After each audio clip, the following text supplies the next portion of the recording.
El experimento ruso del sueño. Investigadores rusos a finales de los 40 mantuvieron a 5 personas despiertas por 15 días utilizando un estimulante basado en gas.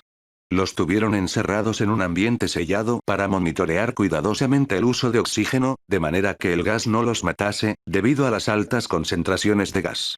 Esto fue antes de que existiera el circuito cerrado, por lo que tuvieron que usar micrófonos y ventanas con grosor de 5 pulgadas para observar a los sujetos. El cuarto estaba lleno de libros, cobijas para dormir, pero ninguna cama, agua corriente, baño y la suficiente cantidad de comida para que los 5 sobrevivieran por un mes. Los sujetos de prueba eran prisioneros políticos y de guerra declarados enemigos del Estado durante la Segunda Guerra Mundial. Todo estuvo bien por los primeros 5 días. Los sujetos rara vez se quejaban después de que, falsamente, se les había prometido su libertad si aceptaban tomar parte de la prueba y no dormir por 30 días.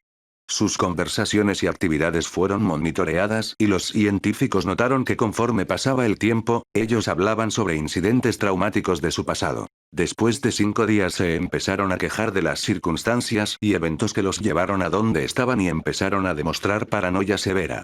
Dejaron de hablar entre ellos, y comenzaron a murmurar de manera alterna en los micrófonos. De manera extraña, todos parecían creer que podían ganar la confianza de sus captores si traicionaban a sus camaradas. En un principio se creyó que esto era un efecto del gas. Después de 9 días, el primero de ellos empezó a gritar. Corría por todo el cuarto gritando repetidamente por 3 horas seguidas. Después, trató de continuar gritando, pero solo podía dar un grito ocasional. Los científicos postularon que físicamente se había destrozado las cuerdas vocales. La parte más sorprendente de este comportamiento fue cómo sus compañeros reaccionaron a esto.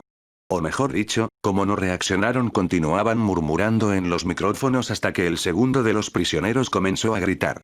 2 de los prisioneros que no gritaban, tomaron los libros y llenaron página tras página de sus propias heces, y de manera calmada, los pusieron sobre las ventanas del cuarto.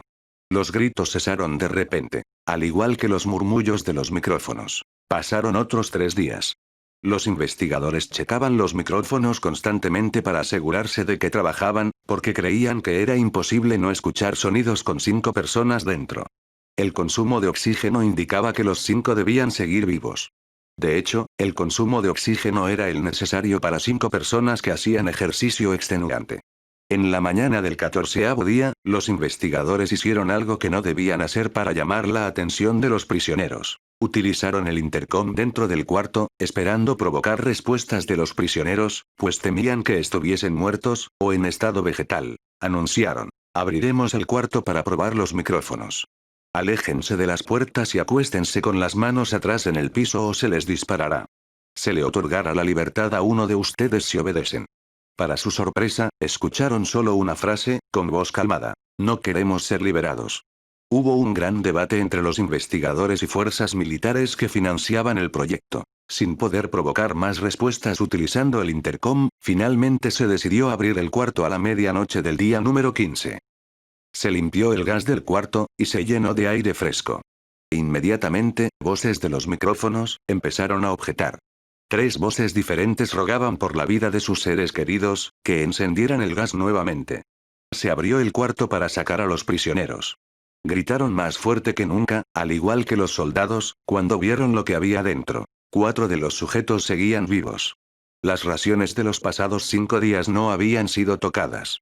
Habían pedazos de carne de las costillas y pantorrillas del sujeto muerto colocados dentro del drenaje del centro del cuarto, bloqueándolo, permitiendo que 4 pulgadas de agua se acumulara en el piso.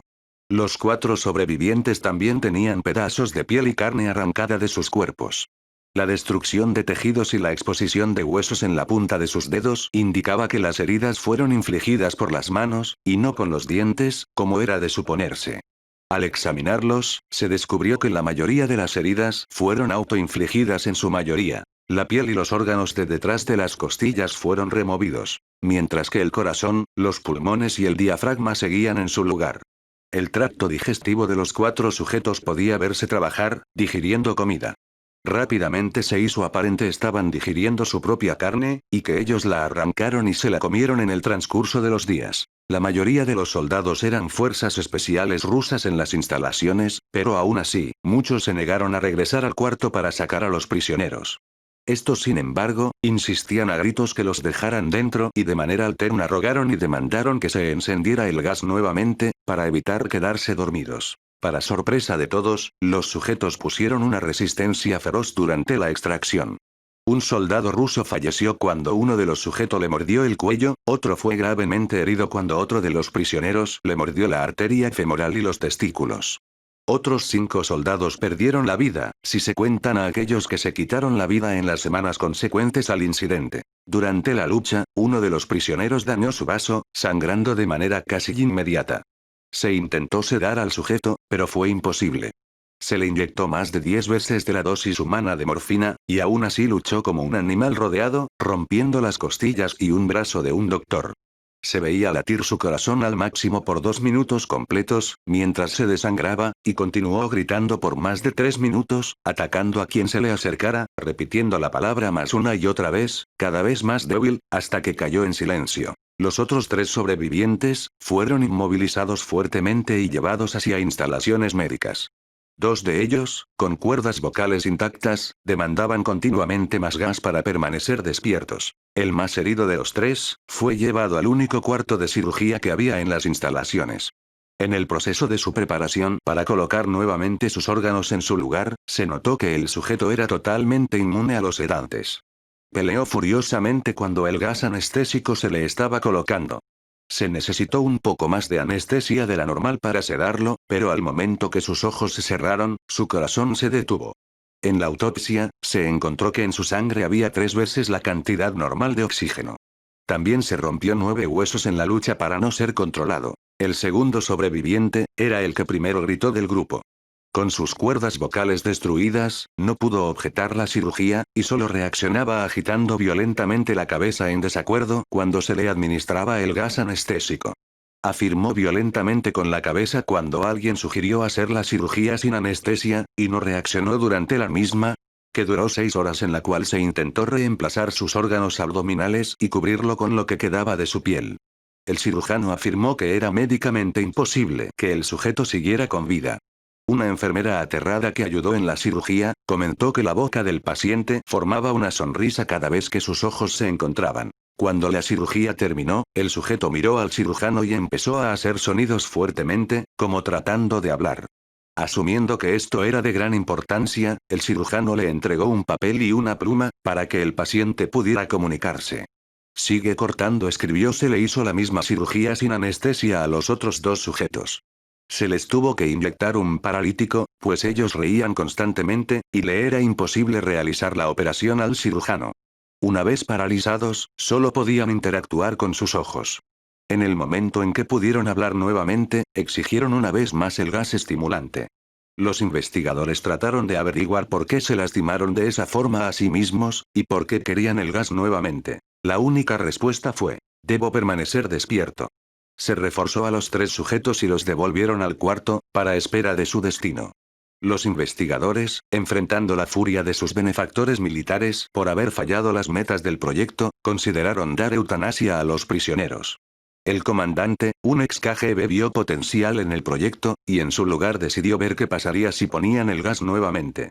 Los científicos se negaron rotundamente, pero al final, tuvieron que aceptar. En preparación para ser sellados nuevamente en el cuarto, los prisioneros fueron conectados a un monitor EEG. Para sorpresa de todos, los 3 dejaron de pelear en el momento que se dieron cuenta que los regresarían al gas. En este momento, era obvio que los 3 estaban haciendo un gran esfuerzo por mantenerse despiertos. Uno de los prisioneros estaba murmurando una canción. El sujeto mudo peleaba con sus ataduras de piel, como si tratara de enfocarse en algo. El último sujeto mantenía su cabeza en la almohada, y parpadeaba rápidamente. Siendo este el primero al que se le puso el EEG, la mayoría de los investigadores monitoreaban sus ondas cerebrales con sorpresa. Eran normales la mayor parte del tiempo, aunque algunas veces aparecía una línea recta de manera inexplicable. Parecía que repetidamente sufrían de muerte cerebral. Mientras analizaban los datos, una enfermera notó que los ojos del sujeto se cerraron. Sus ondas cerebrales cambiaron inmediatamente por las de sueño profundo, luego se pusieron rectas, y de manera simultánea, su corazón se detuvo. El único sujeto que quedaba que podía hablar comenzó a gritar para que lo encerraran en ese momento.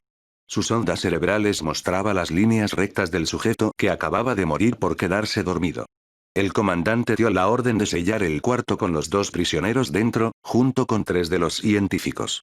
Uno de los 3, inmediatamente tomó un arma y abrió fuego contra el comandante, matándolo de un tiro entre los ojos. Después apuntó al prisionero mudo, y le voló el cerebro. Apuntó al prisionero que quedaba vivo, mientras que los demás investigadores escaparon del cuarto. No me encerrarán con estas cosas.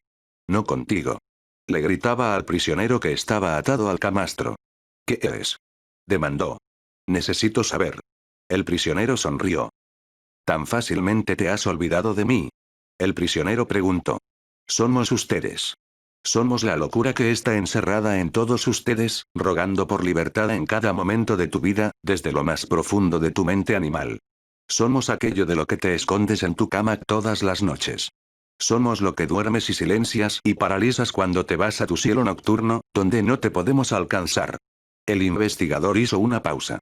Apuntó al corazón del prisionero y disparó. El EEG mostró una línea recta mientras el sujeto débilmente murmuró. Casi. Tan libre.